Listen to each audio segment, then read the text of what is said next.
Dr. Mahadi Shehu as he takes the stage and blows us away. Thank you very much.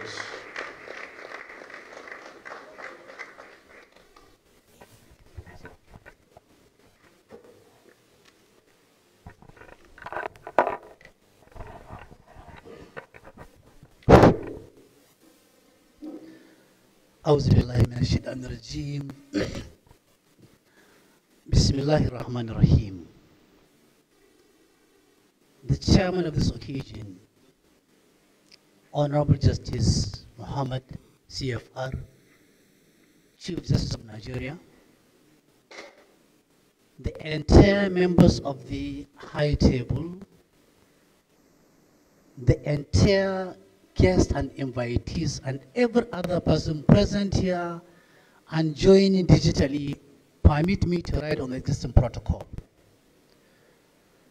You might have realized that I started this short talk with a very, very small Arabic incantation. For those who are non-Arabic speakers, perhaps those who are not Muslims, this Arabic incantation must have been spoken by each and every one of you here, especially those who are practicing Muslims and practicing Christians. You will only know why I said this after giving you the simple meaning of this Arabic incantation. Simply translated, I was begging, I was beseeching, I was urging, and I was praying that God Almighty protect us from Satan that occurs as we all converge here today. That is the meaning. I wonder if there is anybody objecting to starting a session like this with a prayer like this. If there is none, may I please hear amen? It's not loud enough. I can't hear you well. Thank you very much. Let me say how honored I feel to be unilaterally choosing to speak on an occasion like this to an audience like this. I feel honored especially because from the records, I think there is only one non-lawyer who has spoken to this occasion. I am not a lawyer. I wish I could be one. If you ask me, were my life to be reversed, and were I to choose a profession, which one would I choose? Without mincing words, I will tell you the legal profession. Unfortunately, age is not on my side. I can't be one for now. Let me also make a small disclaimer. I have seen doctor being placed before my name. I am not a medical doctor. I'm also not a PhD holder. But these days, even mature attendants are mistakenly called doctors by people who are not innocent.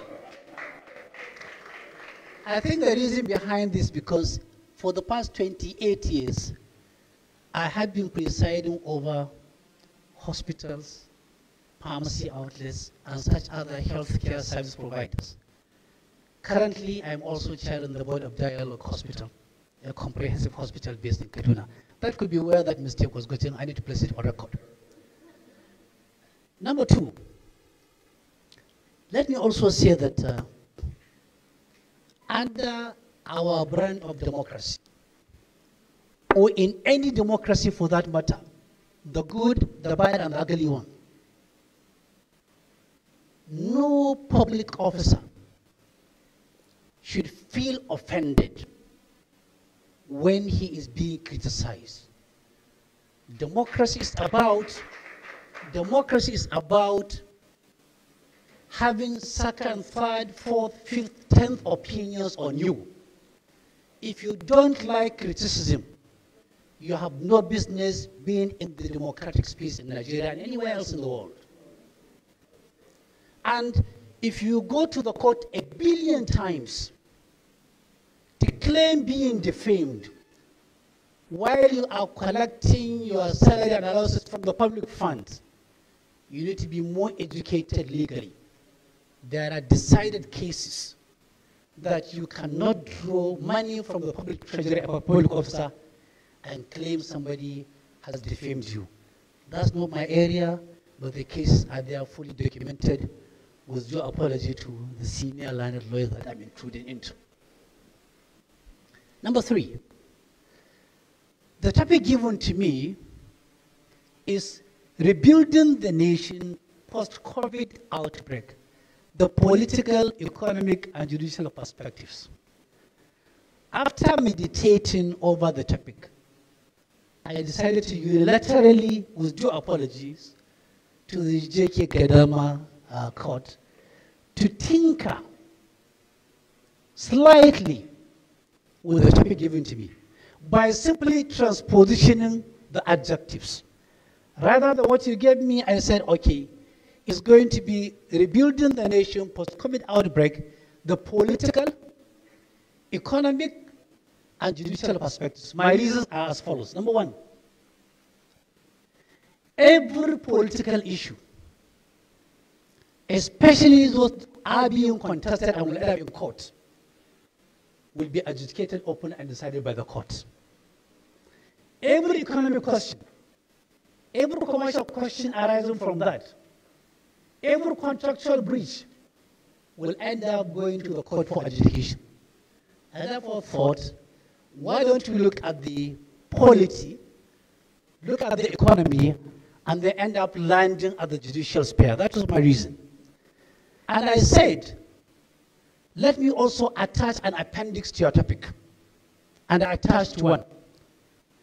Rebuilding the nation post-COVID outbreak, the political, economic, and judicial perspectives. And I added 21 cumulative years of democratic winter. When will the summer come? At the risk of sounding harsh. I decided to do that not out of any disrespect of the organizers. No. But so that I can set up a better tune and a rhythm, hoping that it will help to awaken our individual and collective consciences, wake those of us who are in deep sleep and slumber, and expose our collective wholesale and retail pretenses and living in denials, so that we can avoid the looming tragedy waiting at our doorsteps, and which will consume both the victims of acceptable brand of democracy and the villains and beneficiaries of the abuse system. Most organizers of annual lectures or events and international conferences, including the regular ones, particularly in Nigeria, tend to formulate, raise, and articulate thought-provoking themes and topics. But yet, at the end of it all, these themes and topics, as coined and raised, are combed very lightly, deliberately underplayed, and consciously compromised. And before one says Jack Robinson, the discussions are turned into jumbly oppressed singing, ego massaging, all aimed at pleasing the masquerading lion masters, who are both vicious, visible, and invisible, but yet certainly very well known. Keynote address is supposed to be a guide and an indirect input into the theme and all the thought themes, hoping to enrich the entire discussions and ultimately produce results. My keynote address is an intervention and hope to be different from the often repeated deceptions in public discourses. For it is either we tell ourselves the home and bitter truth, or the vicious cycle of living in denial and self-deception will continue to pile up like a pyramid, eventually consuming all of us with all the associated and immeasurable social, political, and economic consequences. I would like to start by making a categorical statement. I believe in democracy, but not with blind eyes and deaf ears. The one I believed in is that which has human face, respect and considerations for human beings, glazed with decency and good decorum, that is selfless, consultative, all rooted in absolute fear of God. I do not believe, nor do I subscribe, nor will I promote or project the brand of democracy being practiced particularly in Africa. A system rooted in deliberate sabotage by the opposition and the aggrieved. A system and practice that is full of injustices. A system, a style that is full of greed. A system full of cheating, deception. A system full of contradictions. A system where right to life is a mere expression. A system where human life is the cheapest in the world. 100 lives for 10 kobo in a manner of speaking. Therefore, if you are allergic to truth and you happen to be in this world, please kindly take some time to move out.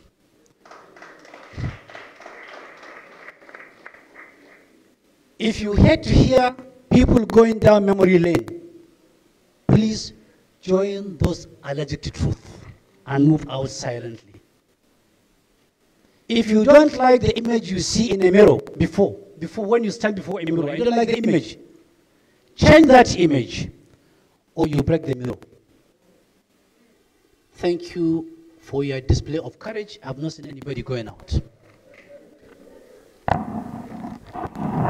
After perusing through the list of past keynote address speakers, presenters, and those who chaired the occasions, I felt compelled to express special tribute to them all for building the solid foundation upon which the JK Gadzama Annual Public Lecture is waxing stronger and gaining more public space.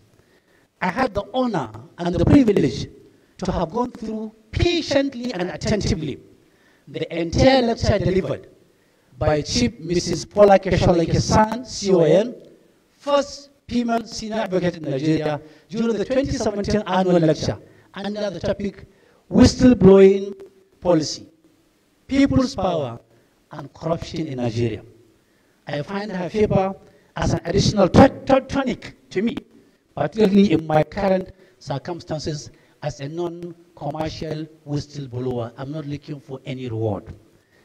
As a non-commercial whistleblower, permit me to quote the last two paragraphs on page 10 of her paper, where she opined, "The war against corruption can only be won when offenders are prosecuted and convicted.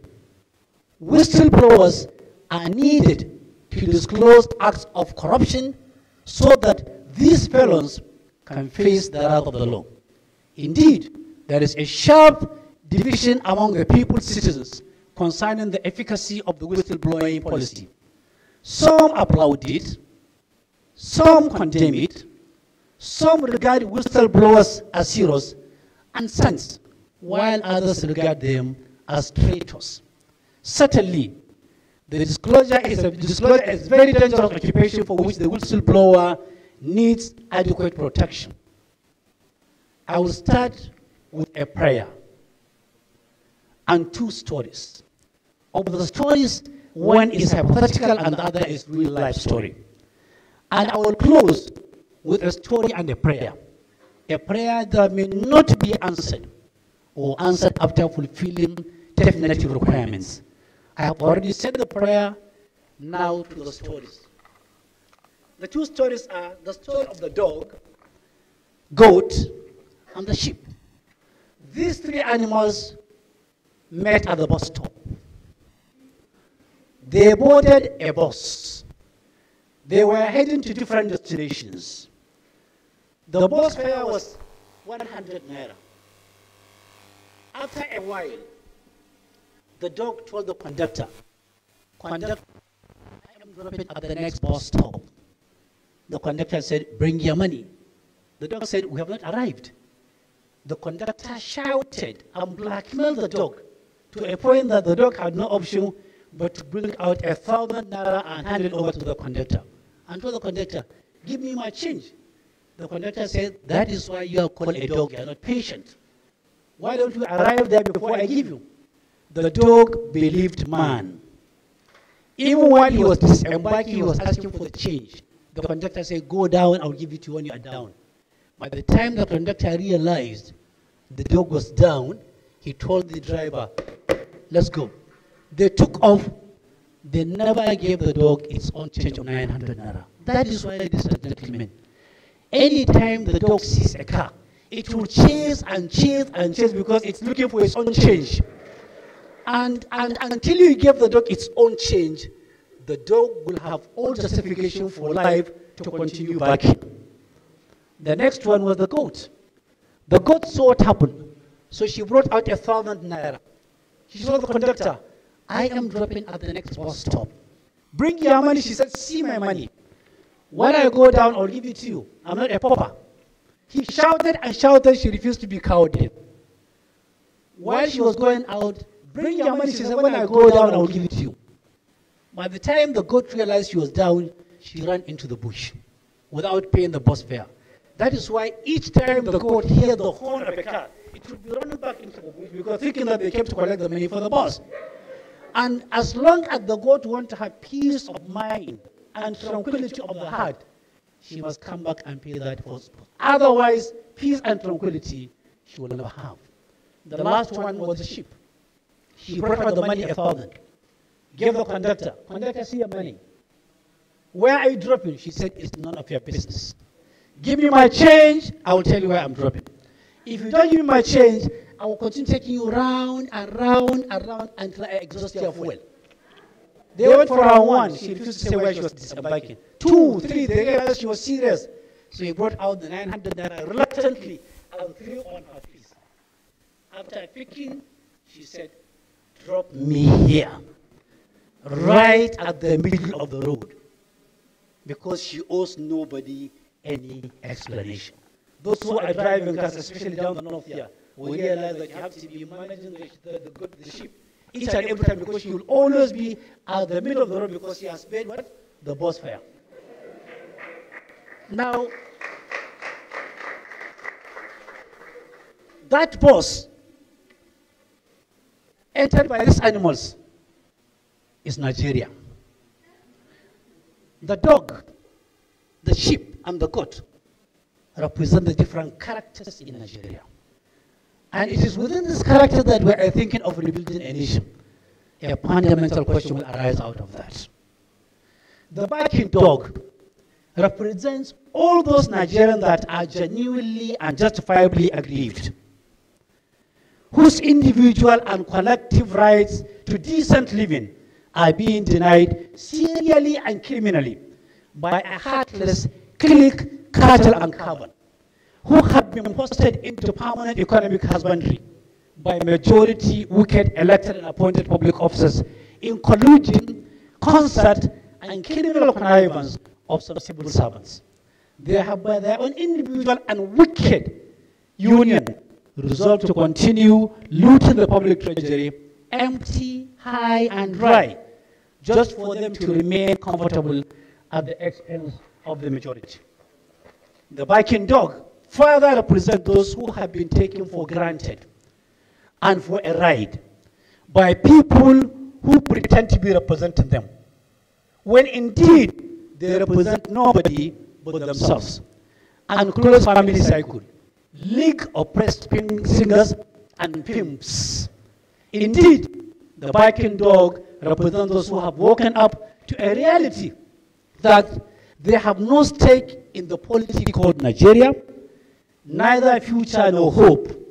It is these dogs that are being ignored, maligned, and not listened to that has metamorphosed into growing into monsters of Boko Haram, Bakassi boys, OPC, Fulani bandits, 1 million boys of Lagos, area boys, Anambra vigilante, ritualists, kidnappers, Yahoo boys, money doublers, and 419ers of all shades and colors. For the barking dog, they have nothing to lose. Nigeria can go to blazes. For Nigeria to have peace and tranquility, progress, development, and security, we must address the genuine concern of both the aggrieved and even the silent and vocal dissenting voices. The goat personifies those that have been taking advantage of Nigeria, cutting across the public, private, and voluntary sectors of the country. She represents those who have been stealing and continue to steal our commonwealth and patrimony under their trust in a daredevil manner and ungodly speed. The goat represents the heartless, callous, and wicked, greedy creatures who have insatiable lust and propensity for stealing, whose instinct for primitive accumulation of ill-gotten money and assets knows no bound. The goat further represents those with zero level conscience and whose propensity to betray public trust is legendary. The goat on the run will keep on running and will never enjoy peace of mind until it turns back what is not meant for her.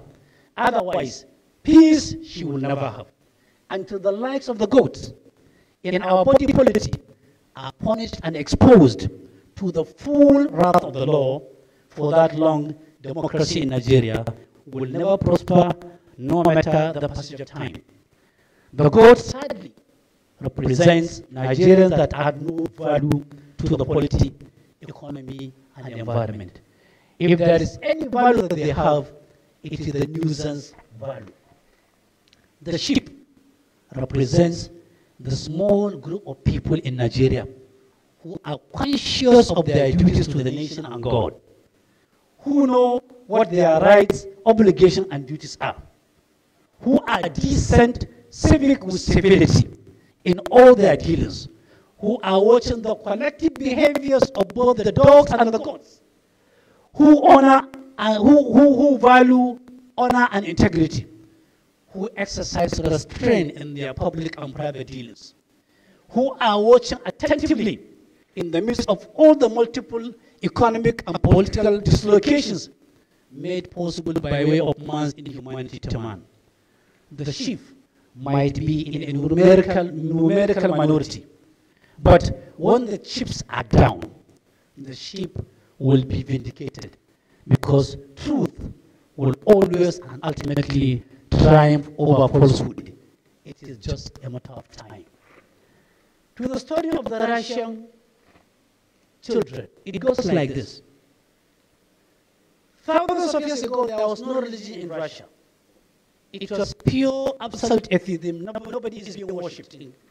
Over time, within space and reason, Christianity descended heavily in Russia. Islam also went there. One day, in a primary school class, an atheist teacher who doesn't believe in God, and the children identified the objects correctly, just went back to the board and said, "What have I written here?" They said, "You've written God." He said, "Where is God?" Everybody kept quiet. In honest silence. "Where is God?" They kept quiet. He said, "You showed me the ceiling, you showed me the fan, you showed me the table, you showed me the blackboard. Why can't you show me God?" And they kept quiet. Primary school children. He said, "You've solved my problem. My topic for today is to inform you that God doesn't exist. That you are not able to show it physically for me means I don't need to proceed. I rest my case." After the lecture, as usual, children were given time to ask a question. And the young guy just said, "Sir, I have a question for you." He said, "Okay, go ahead." He said, "Sir, allow me to come before the class and also allow me to use you, teacher, as an instructional material, as a teaching aid." He said, "Come over and go ahead." And the young boy went to the teacher's head and said, "My schoolmates, what am I touching?" The teacher's head. Went to the hand. "What of this?" Teacher's hand. Went to the leg. Teacher's leg. Went to the nose. Everywhere biologically. And they identified correctly. He said, "Okay, the difference between a mad man and a sane man is sanity. Our teacher is an insane personality unless he is able to show us sanity physically, as we saw his head, his hand, his leg, and every other biological organ. Try how much you can." The teacher said, "I'm not mad." The boy said, "No, No argument. Just show us sanity as a physique in your body to believe that you are a sane person. The teacher could not, and therefore concluded by the boy that, please let us march to the school authority and inform them that we have a mad person before us. Of course, they went, and the teacher was changed immediately. The story of the Russian children, which is a real life story, is a stark reminder to those in governance. They that are forcefully managing our human and material resources in a criminal speed, in a callous manner and fashion, in a sadistic and primitive style, as if there was no yesterday or tomorrow will not come, taking us for a ride and for granted in the same way the Russian teacher took the Russian children for granted.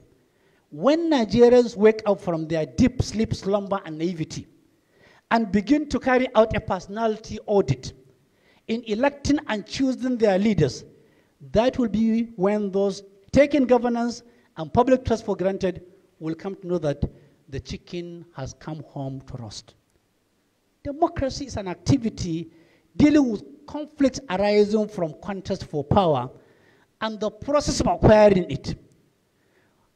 The way and manner these conflicts are resolved, in addition to how power is being exercised to the maximum benefit and advantage of the citizenry without abuse, is about protecting the rights of the citizens and punishing their wrongs proportionately. It is about compromise by agreeing to shift position and willing to give and take. It's also about authority and the manner it is exercised without crossing the fault line. Indeed, democracy is about legitimacy and how it is sustained by being able to read in between the lines while deploying native wisdom to know and understand when to let go. If all the ingredients of democratic governance are allowed to play and revolve around human beings and the resources around them in a non-greedy, godly, honest, and credible manner, democracy would have been the best ideal form of governance. But when contest for power turns violent, where cheating, material inducement, blackmail, deception, bigotry, arson, killing, maiming, electoral fraud, lying, treasury looting by elective and appointed public officers becomes the new additional article of faith in a manner of speaking, of Nigerian branch of democracy, the most appropriate and ardent prayer is God save the electorates, God save democracy, and God save Nigerians. Rebuilding the nation. The key word in the keynote address is rebuilding the nation. In elementary mathematics, students are taught how to assume a mean, median, and mode values while solving a task. Incidentally, with that assumption, they arrive at a correct answer. I therefore would like to assume that Nigeria as a nation is a house that needs to be rebuilt. When one is rebuilding a house, it could be for many well-considered reasons, among which may be, one, the house is too old to stand the rigors of the moment, and no reinforcement can save it from ultimate collapse. Probably the house was built in a hurry with disproportionate combination of land, labor, capital, and managerial skills. Or the house is discovered to have some fundamental structural defects, which are not only at an advanced level, but are both irredeemable and irreversible, such that remaining under its own roof by the occupants, who are the owners, could be risky and perilous. More so, no insurance company underwrites such a risk of dilapidated structure. Or technological discovery and advancement has overtaken the status of the house. And for it to conform to the realities of the moment, it has to be brought down. Since neither changing the fixtures and structures, the fixtures and fittings, nor mending the weak portion can solve the problem, only total reinvention can do that. Or finally, it is the wish of the occupants and owners of the house, Nigeria, to rebuild the house in a modern way, enough for everybody with a stake to have an independent apartment for additional comfort and security. Ladies and gentlemen, you can continue from where I stopped by advancing other likely reasons for rebuilding a house. Nigeria is that weak house that needs to be rebuilt. Did I hear people in this hall saying yes, yes, yes in whispers? Aspire to build a nation on a shaky foundation. I'm saying shaky because right from 1914 to date, different characters, different personalities, different geographies, different cultures, faith, history, rooted in anthropology, were merged together to create a nation. Not as a result of wide consultation and submission by the people, but because it was convenient for the white men then and for those who were well informed of that time, because at that time not everybody was informed. Since thereafter, it has been one form of tragedy or another, one form of misgiving or another, one form of melancholy or another, leading to depression, to breakdown of law and order, loss of lives and properties, trauma, fatigue, everything, such that at different moments, everybody seems to be on his own, everybody for himself, survival of the fittest, and the devil take the hindermost. That was democracy. That has been democracy in Nigeria from inception to date. In every regime, at every time, at every moment, right from the beginning up to the current moment, it has been bitter and truth. It has been crisis. It has been trials and tribulations. It has been all form of discomforts. I was one of those who openly opposed and abused former governor of Kaduna State, Ibrahim Shima, when he was assistant governor and my schoolmate.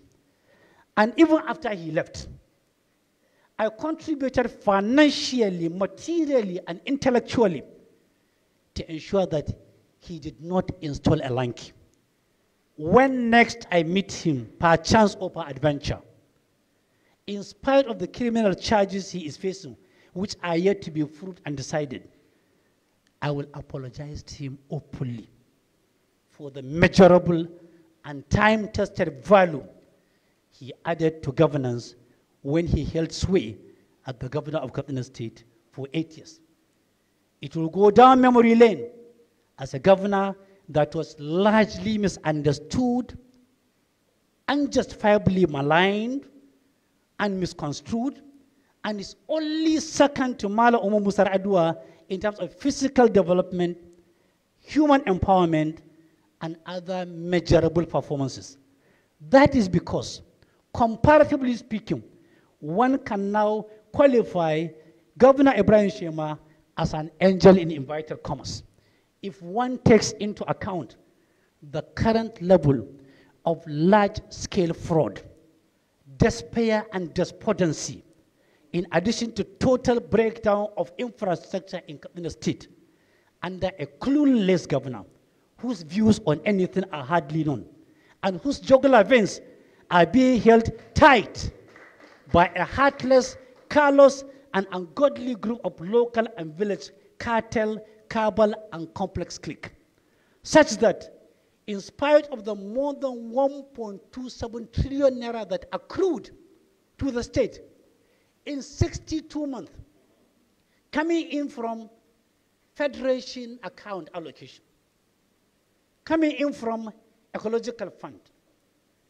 coming in from internally generated revenue, coming in from Paris Club refund, coming in from various government CBN intervention to the states, coming in from the sale of the entire asset of the state, coming in from local loans, coming in from IDB, coming in from World Bank. In the state today, you have no one single 1 billion naira project on the ground. I stand to be corrected. Not only that, today, the state is indebted to over 250 billion naira that can never be paid. Today, there are 30,000 public servants who retired from 2018 to date with a cumulative gratuity outstanding of 25.8 billion naira not yet paid. Scholarship has now become a luxury. Students of 2017, 2018, 2018, 2019, 2019, 2020 session have not collected their scholarship. Foreign students from Katsina State are languishing and loitering in Sudan and in Jordan with their fees unpaid. Local contractors have 30 billion naira to collect. Everything is upside down. 8 local governments have been taken over by bandits. 62 billion naira have been compromised and outrightly stolen in the name of security vote. 72 billion naira has been stolen from the local ministry for local government. I can continue ad infinitum. That is why I'm extending this electronic apology to Governor Ibrahim Shema, not out of any cowardice, but anything worth saying is worth saying at the right time. Apology is not cowardice. Indeed, declaring a state of emergency and appointing a military sole administrator or an elder from the state by Mr. President will be the only redemption, no matter how absurd it looks. Already, 8 local government areas have been taken over by bandits, while the governor and the SSG are feasting on the money meant for security. Let me digress and narrate another hypothetical made-up story, not necessarily true, but sadly represents facts of our situation today. A situation and life full of uncertainties, emotional dislocation, hunger, disease, unemployment, total economic dispossession and exclusion that have sent great majority of Nigerians into permanent and irreversible economic husbandry. The story, ladies and gentlemen, is about forest syndrome. There is this story being told about life in the forest. Lion was presiding over and holding court. Leopards, elephants, hyenas, and other daring animals and reptiles were all present. When smaller, tiny, and inconsequential animals and such other forest species came to the lion court to lodge a complaint, without roll call to ascertain who was present or absent, the lion gave them all the attention required. They related that their population is getting depleted by the day on account of increasing hunger and natural death and low birth rate, in addition to daily or relenting incessant attack by other species and human hunters every night and even during the day. They reminded the lion in court that unless something is done urgently, the situation will lead to hunger, starvation, and extinction in forest. As they reminded the lion that bigger animals feed on the smaller ones. I repeat, bigger animals feed on the smaller ones. And if they allow the smaller species to go into extinction, there will be no food for them and no smaller animals to be presided over, which may mean the end of it all. Dog will eat dog. Immediately after their presentation, the lion in court apologized and made a proclamation. From this very moment until further notice, nobody is allowed to hunt in this bush. All human beings and such other forest cabals, cliques, and cartels are to keep off the forest in their best interest, and all smaller animals and species in the bush are henceforth under the protection of the lion, and indeed will be served 3 square meals per day free. They left happy. Those that were hitherto abusing and cursing the lion in the privacy of their homes and in public began to appreciate and praise the lion, because the lion listened and protected them at the very hour they need him, assured them by way of proclamation, and showed his pity and concern by way of free meals. There is indeed a lesson for human leaders to be drawn from the lion's court. Animal rights movements are in a better position to appreciate the forest syndrome. You and I, all and sundry, simply continue to watch helplessly, lament harvest of death, which is now a common event in almost all households on account of insecurity, uncertainty, hunger, starvation, disease, and complete social dislocations. Because the lion in some of our elected and appointed leaders are only scary, greedy, and vicious, with no listening ear, no pity, and no compassion. There is an ongoing war all over the world now, and also within the geographical expression called Nigeria.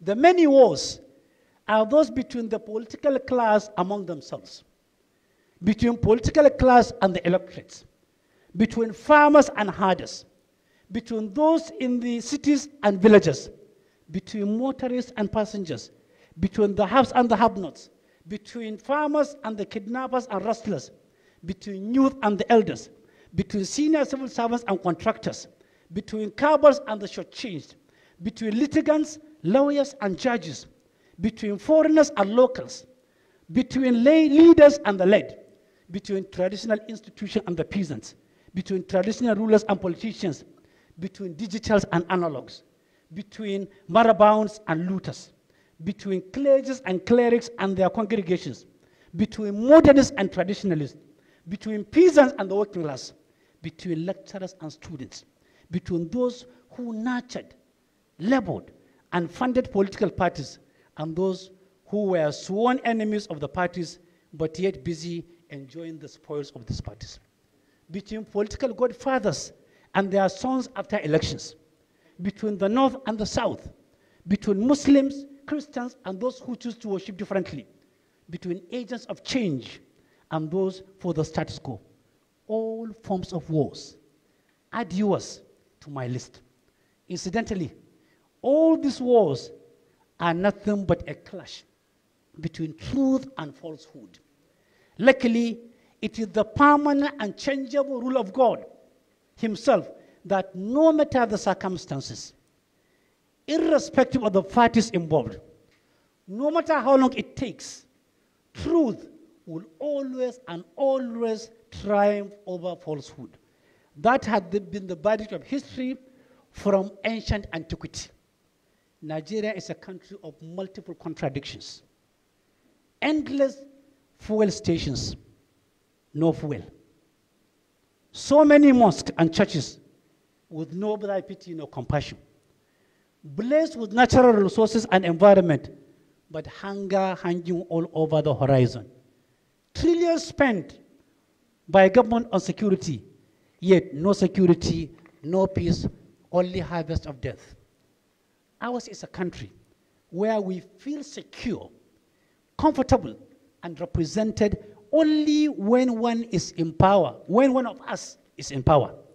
We feel represented only when a member of our church, mosque, sect, club, clique, clan, cartel, cabal, tribesmen or women are in charge.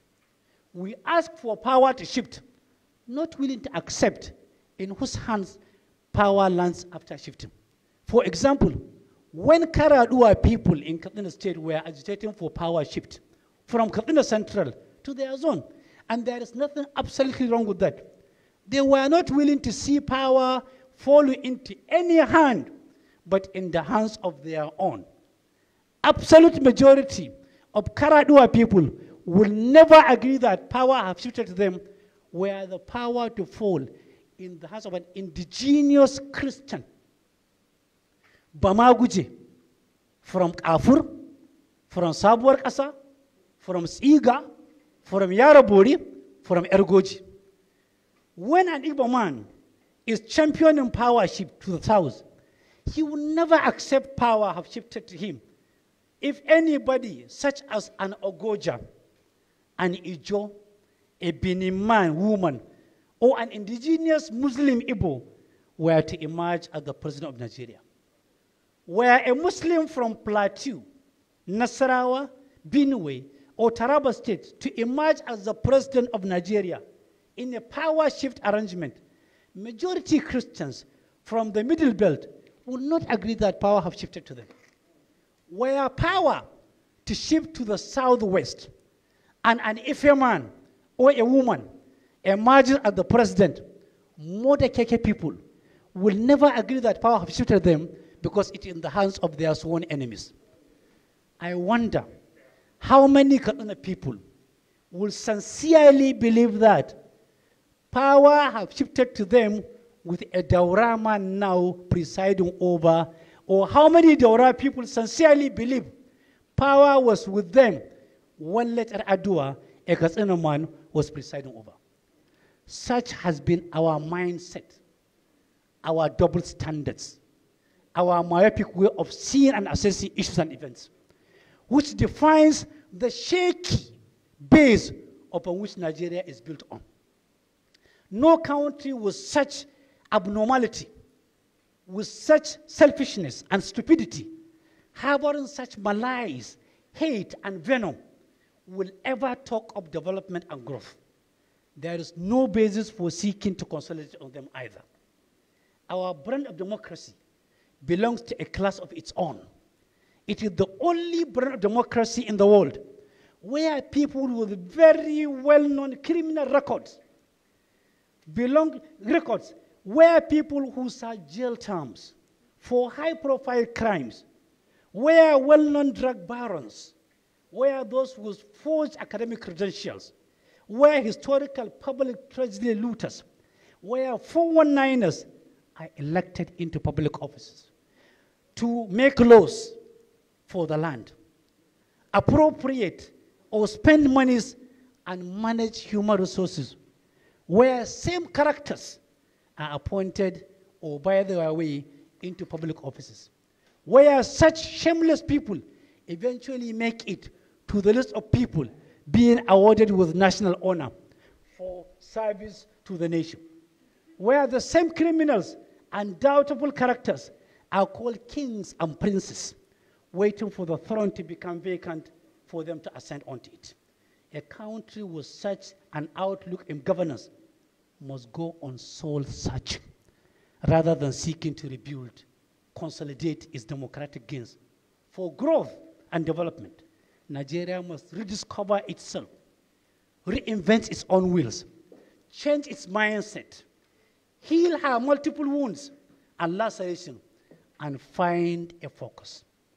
Only in Nigeria's brand of democracy will you find petty criminals languishing in prison for offenses bordering on street fighting, loitering aimlessly, small volume thievery, while high-profile criminals who have looted and still looting the public treasury, high, empty, and dry, are granted court or police bail based on loose terms or even on self-cognizance, and eventually by justice or have a nolle entered in their own favor, which means the end of the case for life.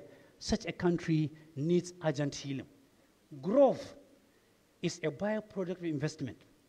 Investment itself is predicated on savings, while saving stems from consumption culture or habit. More than 80% of Nigerians consume all what they earn. That is for those who have an income, which means they have nothing to save, talk about investing into something. Their marginal propensity to consume is 100%. Hence, 100% inability to save or invest.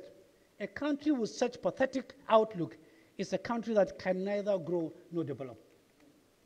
From Adam to date, there has not happened an event felt by every household world over more than the COVID-19 pandemic.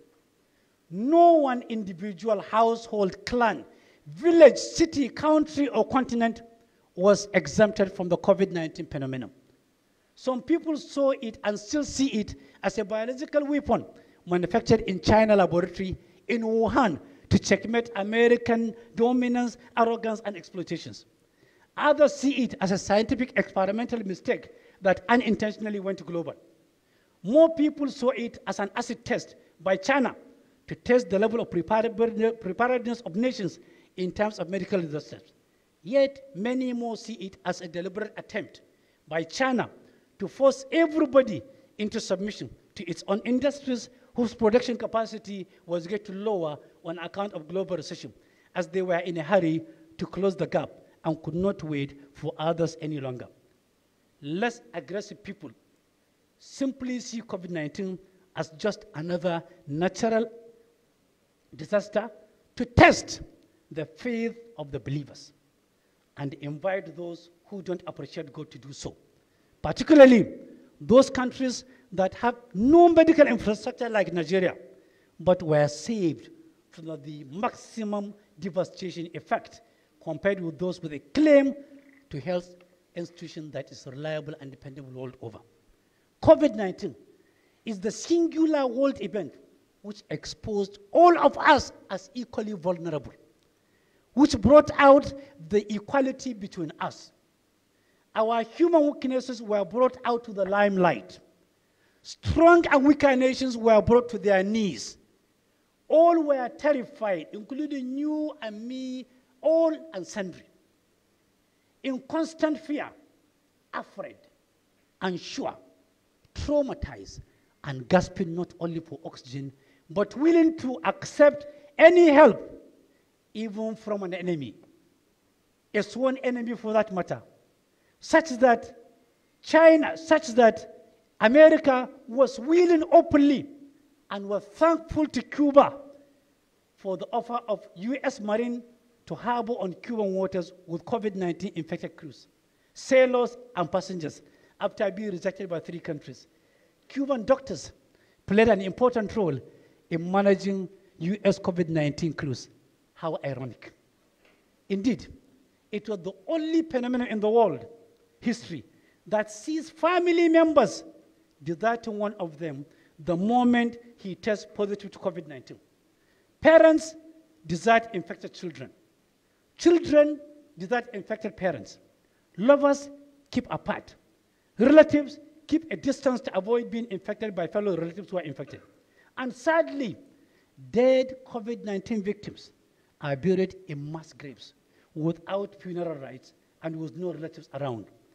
Except those whose corpses were handed over to their relatives, many millions of survivors cannot tell you for sure where the graves of their loved ones are, such that COVID-19 dwarfed other world-documented disasters and made them look like a child's play.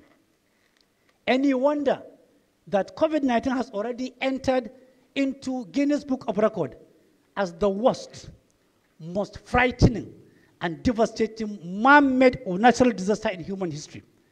We are still living with the effects because far from being over, it is still very much around, and only a lifestyle audit, a lot of prayers, and individual change, attitudinal change, will see us through. With the onset of COVID-19, businesses closed down. Millions world over lost their jobs. Incomes and savings for those that had one. In no time, the savings got depleted and consumed with no replacement debt. Bills that were due for settlement were delayed, with some still remaining unpaid, and eventually many will not be settled for life. Businesses closed. Industries stood still. Educational and research institutions closed down. Air, sea, and land transportations hung on. Everything was black, bleak, and gray. The distortions are endless and still harvesting the repercussions. COVID-19 set in Nigeria at a time when Nigeria was already in a deep recession, when our currency was getting devalued, and with the American dollar getting stronger on the international stage.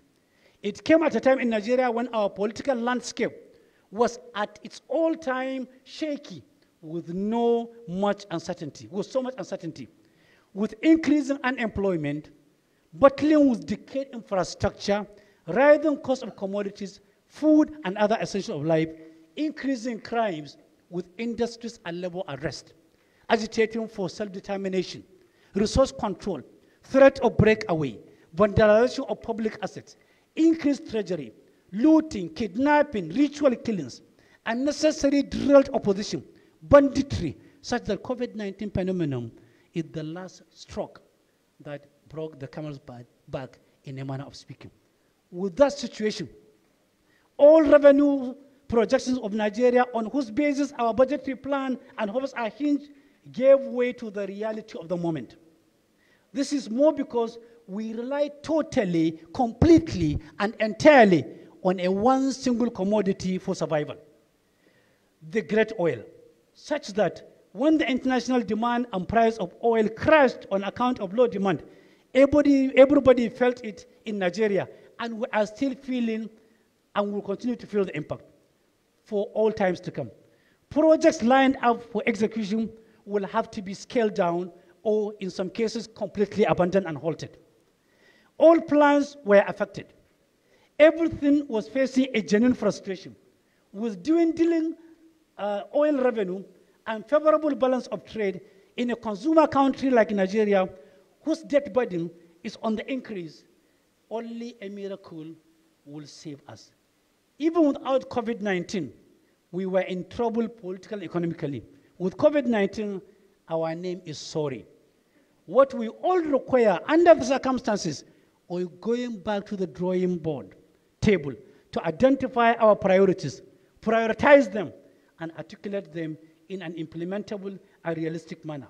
But that will only be achievable under a brand of democracy that cannot happen under our brand of democracy that has so far translated into spending more than 70% of the revenue or less than 2.5% of the population.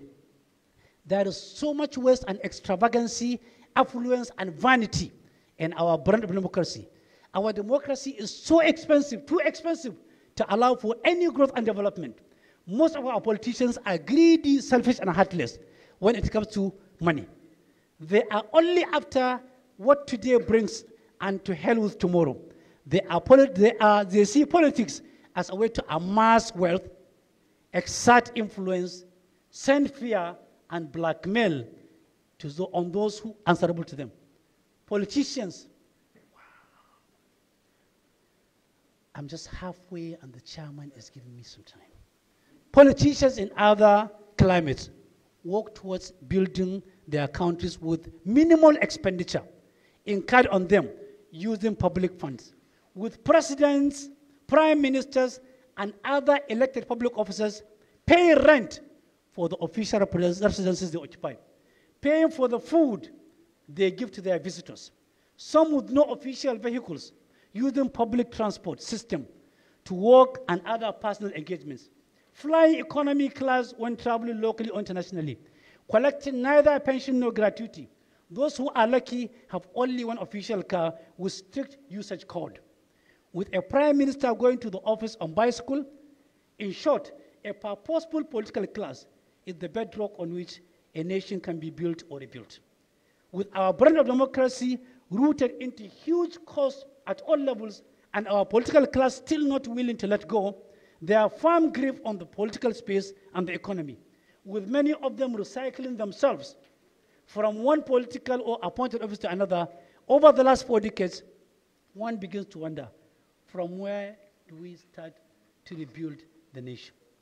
A country with shrinking resources, whose population is increasing disproportionately, witnessing rising unemployment with disillusioned citizens, and a banking sector that is largely seen to be conniving with greedy business and even criminals in public office to change the public.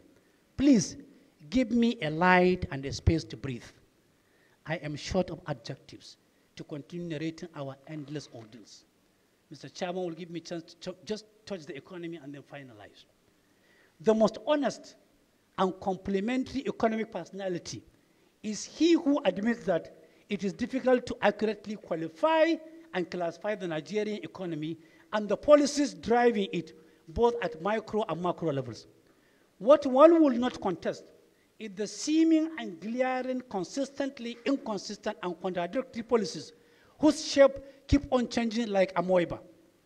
There is neither harmony nor synergy among and in between the institutions that manage the economy. Like in the security outfits, it is competition, envy, treachery, and setting of deliberate traps for failure. If the Nigerian economy presents itself as to you, blue color in the morning, midday, it will turn into maroon. By evening, the color will change to gray. And to everybody's bewilderment, by midnight, it will transform into yellowish color. Those who will witness the following day will wake up to see multiple colors as a rainbow. Such has been the confusion associated with the Nigerian economy from independence to date, with single slight variations from one regime to the other. Let me also say that the COVID-19 has created another dimension to our economy. Our foreign reserves are barely enough to accommodate 6-month import bills. Our balance of trade is unfavorable in the language of the economist. Our production capacity is oscillating between 0 and 30%. To come out of huge challenges posed and still being posed by COVID-19 scourge requires huge investment in infrastructure, agriculture, resuscitation of collapsed industries, employment generation, healthcare. Sadly, we don't have the financial capacity to do that. The only viable option, very dangerous as it is to keep on borrowing from China, World Bank, IMF, Paris Club, ADB, based on ungodly and exploitative terms and conditions that will mortgage the future of our current and next generations, thereby turning them into slaves, a game from which they will never recover.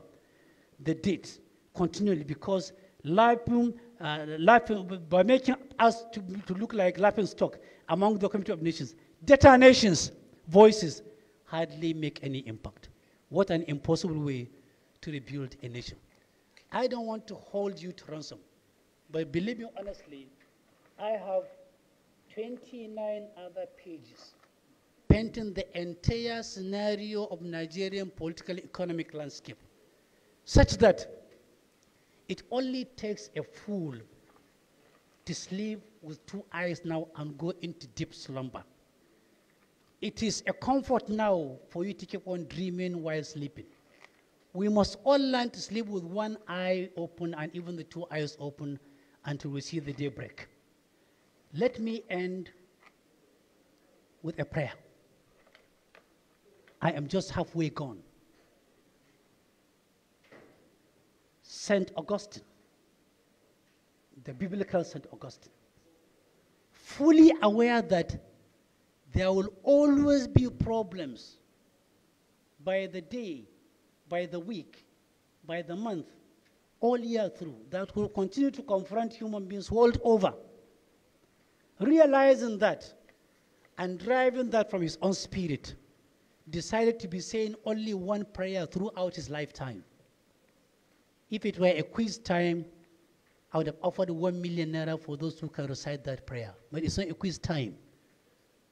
The prayer goes like this.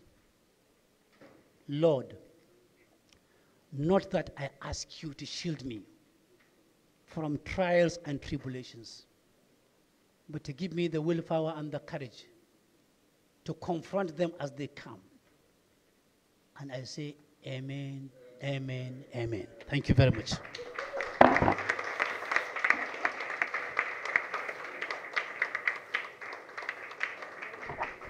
Dr. Mahadi Shehu, ladies and gentlemen, another round of applause. He deserves it. He deserves it. Thank you very much, sir. Thought-provoking words. Thank you very much, sir. That was a brilliant lecture, although not completed. I just have one observation. We all know when the bus, are you a dog, a goat, or a sheep? Your call.